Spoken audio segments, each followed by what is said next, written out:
Всем привет! Вы на канале Blin. Меня зовут Аня, и сейчас я в гостях у моей бабушки.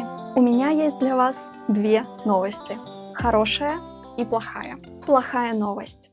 Падежи – это одна из самых сложных тем в русском языке. Хорошая новость – вам не нужно знать все 6 падежей, чтобы начать говорить по-русски. И сегодня я вам это покажу. Что такое падеж? Это то, как меняется слово в конкретной ситуации. Чтобы понимать падежи, вам нужно знать два момента. Первый момент – ситуация.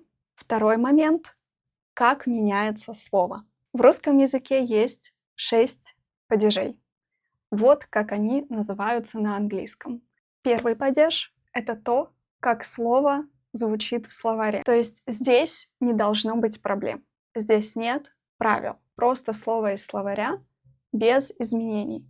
There is no change in nominative case, so we can even skip it and don't consider it when we study cases. Because nominative case is just the word itself. And the point of the case is how you need to change the word. Because nominative case cannot be changed, I feel like there is no complication about it. Теперь у нас есть 5 падежей. Только 5. 2 из них сложные и 3 из них простые. Сегодня мы разберем только 3 простых падежа. Этого вам будет достаточно, чтобы начать говорить по-русски и использовать эти падежи. Главную идею я быстро объясню на английском, а потом мы снова поговорим на русском, будет много примеров на русском и много практики. So stay to watch it to the end, you'll get lots of practice, lots of understanding of the main cases. I always explain grammar very simply, so even if you don't have any linguistic background, you'll get the concept and you'll be able to use it straight away. The idea of prepositional case is that we use it after these 3 prepositions.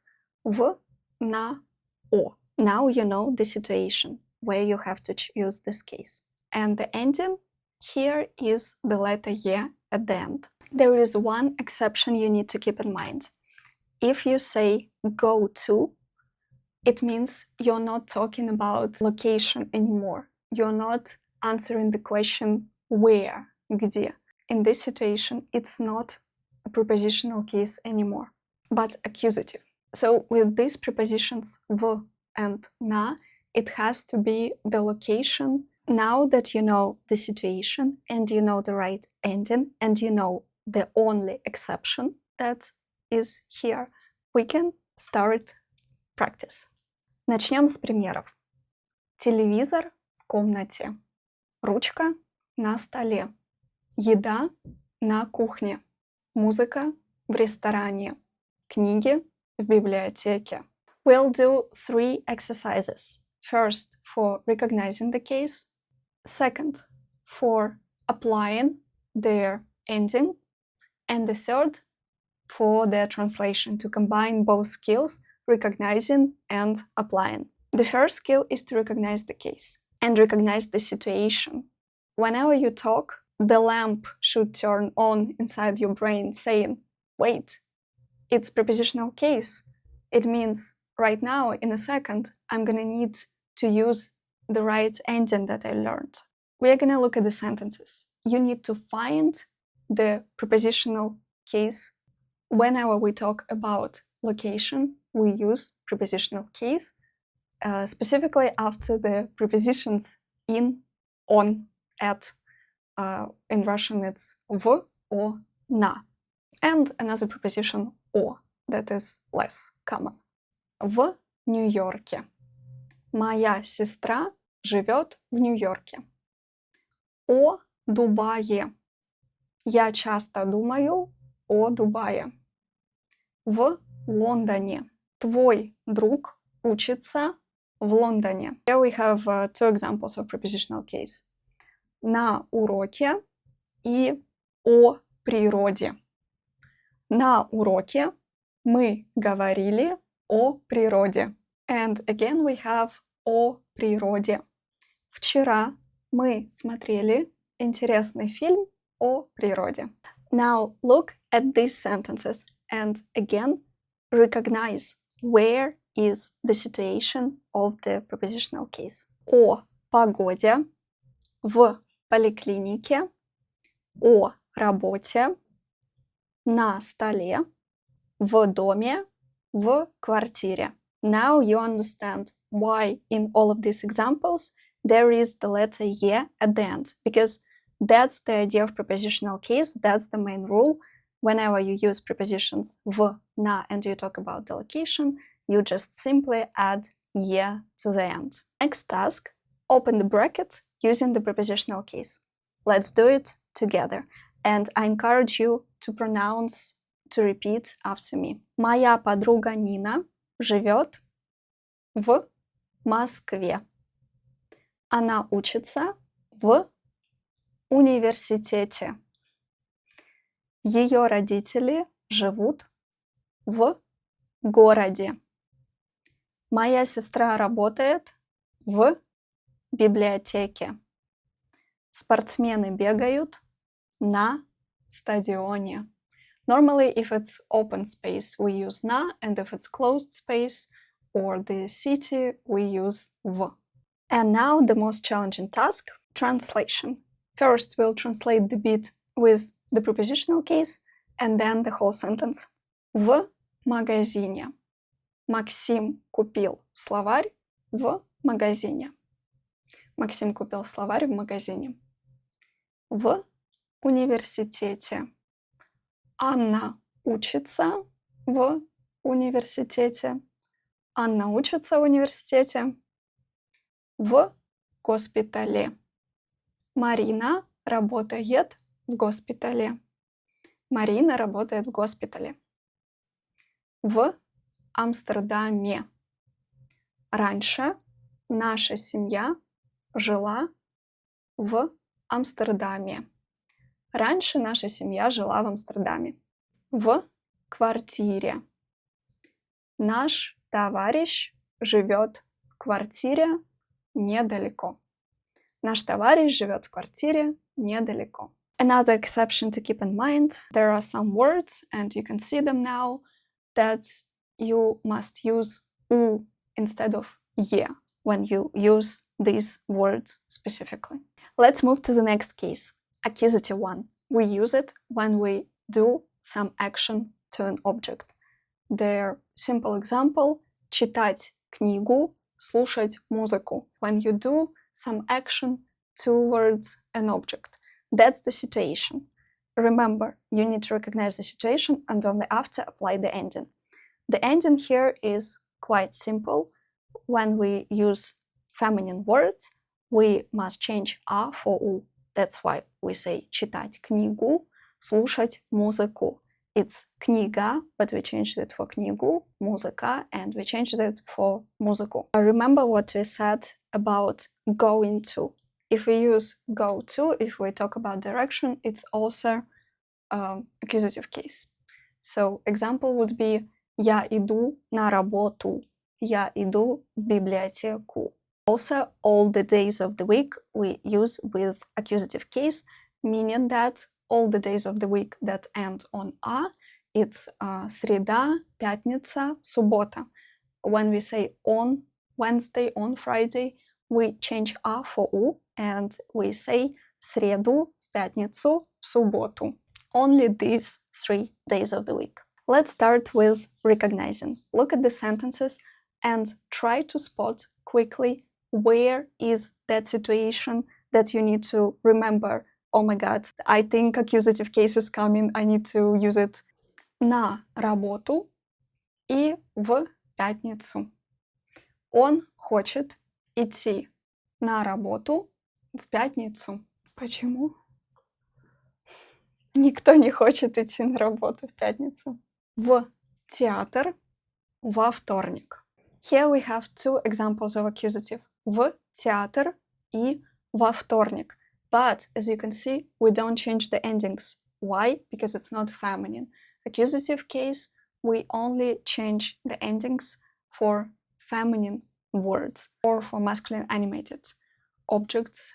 But believe me, it doesn't happen that often. So we're just gonna practice the general rule here. Я пойду в театр во вторник. На работу. Я иду на работу. Кружку. Я купил кружку. Песню. Он знает эту песню. Песня. It's feminine. And we change я for you. So а for у, я for you. Now let's look at the sentences in Russian. And again, your goal is to just recognize where is accusative case.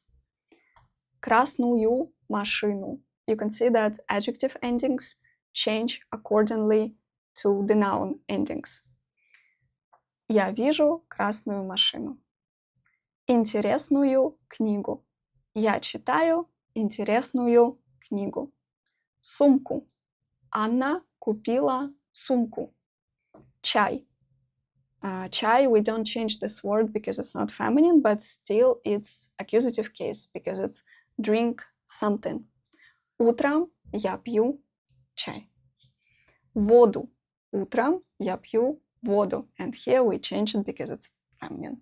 The next task, open the brackets. Я вижу аптеку и автобус на улице. Again, I encourage you to repeat after me for the most productivity of this activity. Я знаю биологию и русский язык.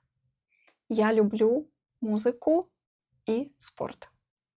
Она изучает испанский язык и математику в университете. Я встретила мою подругу в театре.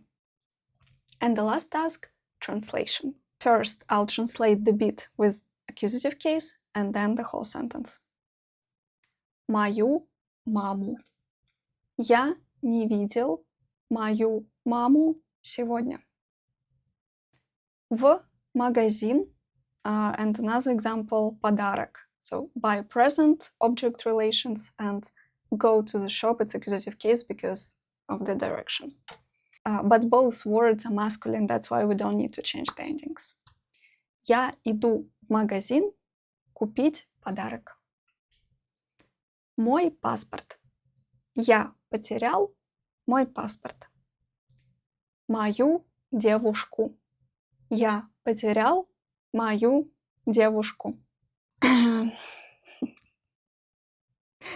I threw this sentence for my ex-boyfriend. No, just kidding. В новую школу.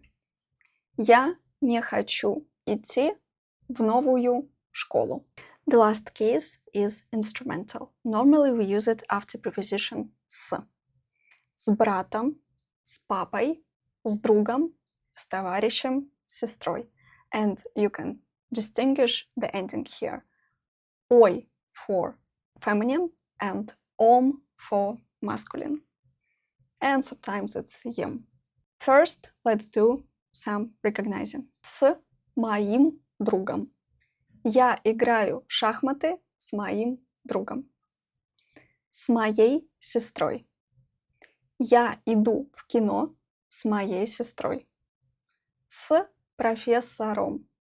Студенты были в музее с профессором. С подругой. Нина была в кино с подругой. С Джоном. Yes, the names are also changed in instrumental case. Я говорил по телефону с Джоном. Now let's open the brackets. Максим говорит по телефону с братом. Таня познакомилась в Москве со студенткой из Парижа. Сегодня я была на стадионе с тренером. Я люблю пить чай с лимоном. У вас есть борщ с хлебом? If you managed to get there before me, you're doing great. And the last task, translation. First, I'll translate the instrumental case and then the whole sentence. Here we are going to expand the situations whenever we say by something, we also use instrumental case. Ручкой. Я пишу ручкой. Камерой. Я фотографирую камерой. Okay, so here we normally say we with my friend. Мы с другом любим комедии. Мы с другом любим комедии. С сыром. Я обожаю кушать салат с сыром. Я обожаю есть салат с сыром. С бабушкой. Я говорила по телефону с бабушкой. Я говорила по телефону с бабушкой. Теперь вы знаете, как использовать падежи. И вы сможете поддержать диалог или рассказать короткий монолог о себе. Hopefully, this video takes some of your fears away and make you feel that you actually can learn this difficult Russian. Yes, there are lots of exceptions, that's true, but to be able to do quick speaking, simple speaking, you don't need much, just learn and implement. I always encourage you to go and meet people and talk to them, to your friends, to your colleagues. If you know Russians, don't be shy, just say something in Russian whenever you see them, and every time you do it, just know I believe in you and I'm really proud of you, because I know it can be quite frustrating when you are not on that level yet. But you cannot get on that level if you don't start practicing and make mistakes on lower levels. So I fully support you on this journey, and if you enjoyed this video, subscribe, thumbs up, and I'll see you in the next video. Пока!